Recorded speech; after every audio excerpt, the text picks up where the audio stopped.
KB Bala is a firefighter with Brooklyn Center Fire Department and a brave guy, and his people just love him. With his wife, Tawana, they have 4 children. He devoted his life savings to building a sports bar and fought so hard to get it built. He was so proud of it. It was up. It was successful. He was so proud. On May 27th, that dream was viciously demolished by rioters and vandals. KB and Tawana, please come up and say a few words, please.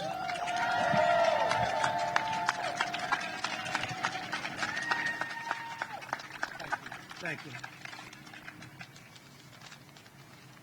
Thank you. Thank you, Mr. President. Thank you. My name is KB Bala. I'm a firefighter, also a businessman. This is my wife, Tawana Bala. We have 4 kids out here in Minnesota. I immigrated from West Africa, Liberia. Been here for over 25 years. Always dream about opening my own bar and restaurant. That's something that I have dreamed about. So my wife and I worked so hard, saved up to have our dream come true. So it was a blessing that we could finally, get to see that, But due to the rioting that happened in the city, our bar was burned down, and we had to start over, But there's a silver lining through the whole story that the world came together. Everybody, there was a lot of support. There was a lot of prayer, there was a lot of donation, and now we're in a better position to rebuild. So we were just grateful and blessed for the opportunity to start over. So, will you be rebuilding? Will you be rebuilding? Yes. And do you have the financing to rebuild and everything? Working on it. Are you close? Close, but not close enough. How much will it be? How much are you going to need? We're looking at a new building right now to purchase, and it's on the market right now for $1.3 million. So that's kind of where we are right now, negotiating. Because you had a real success, right? You built a real success out here. Yeah. All right. Well, maybe we can help you out a little bit with government too. We'll try. All right. We'll see what we can do. Okay. Thank you. That's great. What a beautiful couple. Thank you. Thank you both very much. Let's give it a shot. Thank you.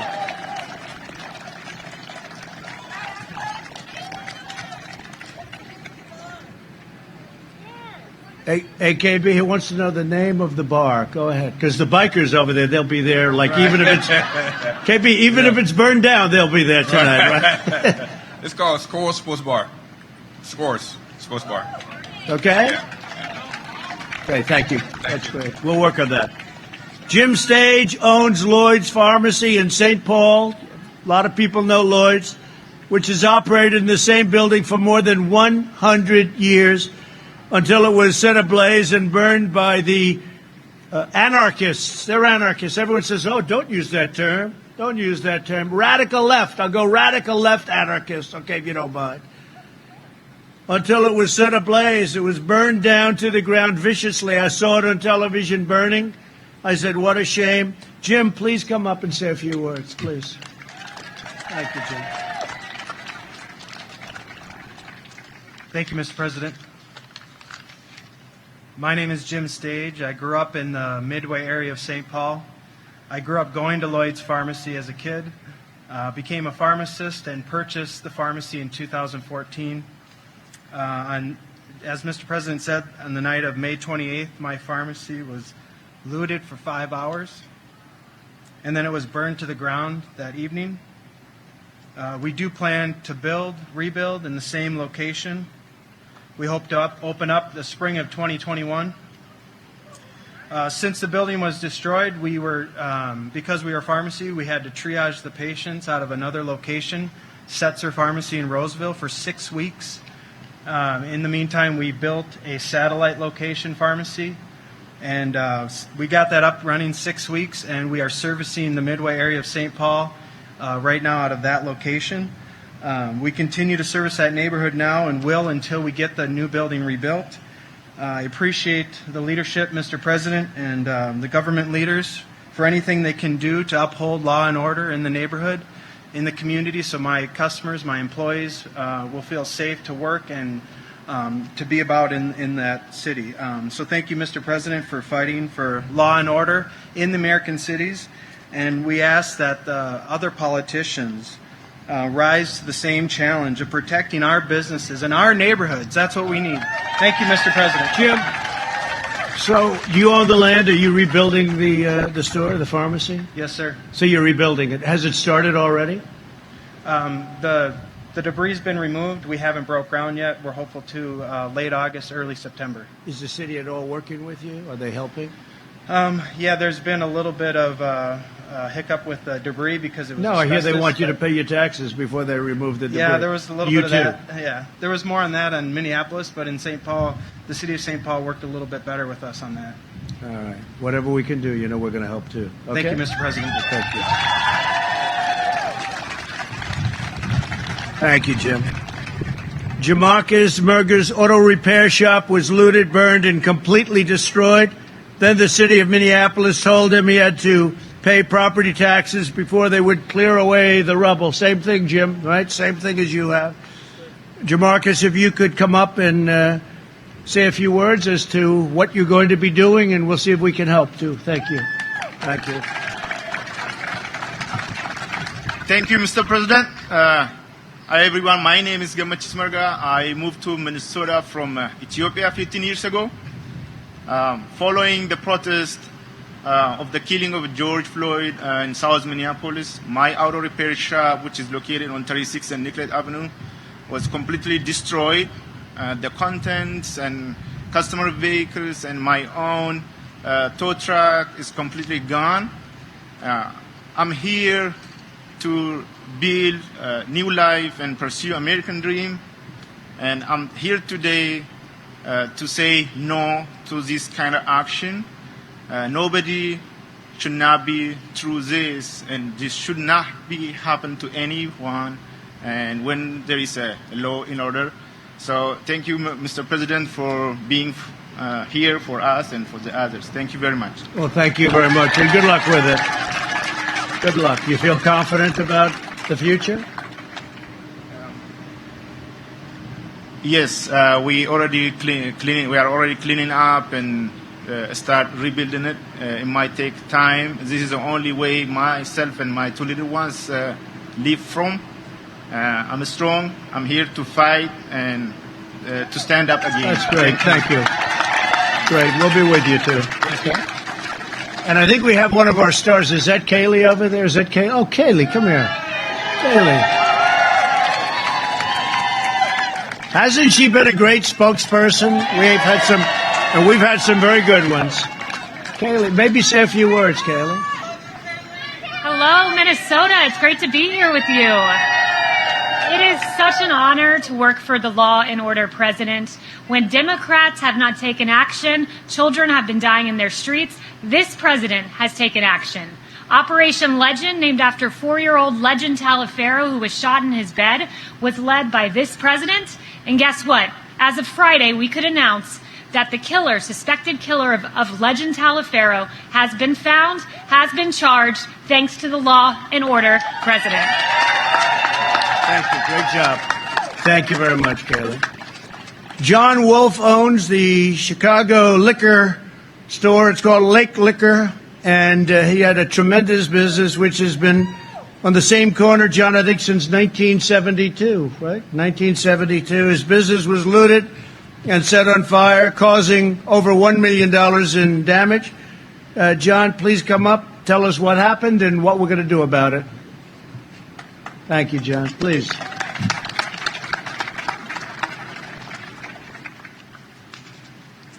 President Trump, welcome to Minneapolis, and thank you so much for coming. Thank you. My name is John Wolf, and I'm the owner of Chicagoland Liquors. A business has been a fixture in South Minneapolis since 1959. In the early morning of May 28th, my business was broken into. I called 911 over 10 times without any response, all while watching looters damage my building and haul away product. The feeling of helplessness I had, knowing that no one was coming, is indescribable. I faced 3 nights of looting, 6 fires, 3 feet of standing water, over $1 million worth of stolen and damaged product. There is nothing more important for elected officials than providing safety to residents and businesses. Without that, nothing else works. We are currently experiencing real problems that have real consequences, and we need real leaders that make tough decisions. Politicians can't bury their heads and hope these issues go away. They won't. This isn't a social studies experiment. This is real life with real people. Action should have consequences. Has anyone been arrested for all this looting? The answer is no. Without consequences, people feel emboldened to do as they want. What we need is law and order.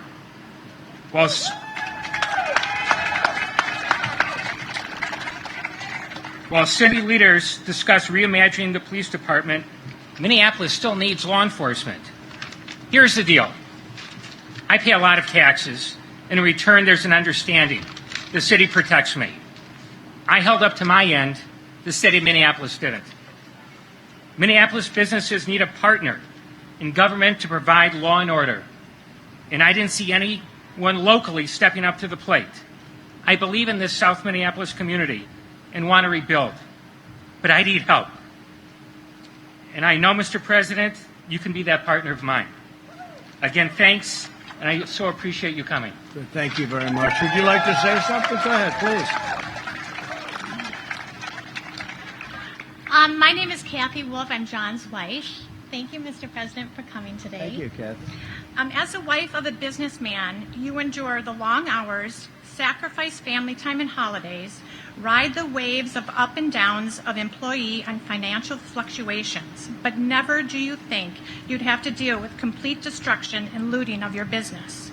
The first night of the riots, I watched with tears in my eyes my husband watch his business, his hard work, his pride and joy be destroyed in our kitchen via the cameras in and around the store.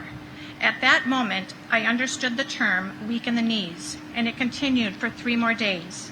We need law and order. We need leaders who want law and order. We need our police.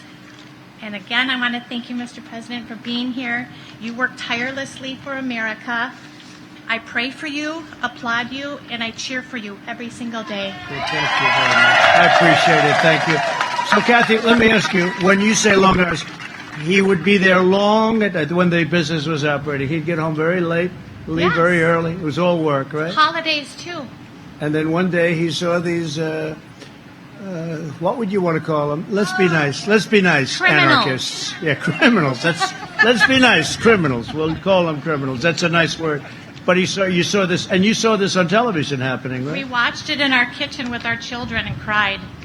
So, do you think you'll be able to rebuild on the existing site? Is it your land, or how does that work? Yes, I've had the land for 20 years. So it's yours. You have the land, right? I am. I want to be the leader in the community. I'm going to rebuild. We need help. We need help from the city. We need help from... Do you have somebody good going to run for mayor and going to run for governor? And, you know, because when we called out the National Guard that stopped it, did you see that scene? But they should have called them out. You know, it's up to local to call them. But the National Guard came. It was all quelled in like 2 minutes. Remember that? They lined up and they started, and we weren't politically correct. It was tear gas and it was whatever. You know, now they don't want you to use tear gas or pepper spray or anything. They want the police and law enforcement to really get hurt, if you think.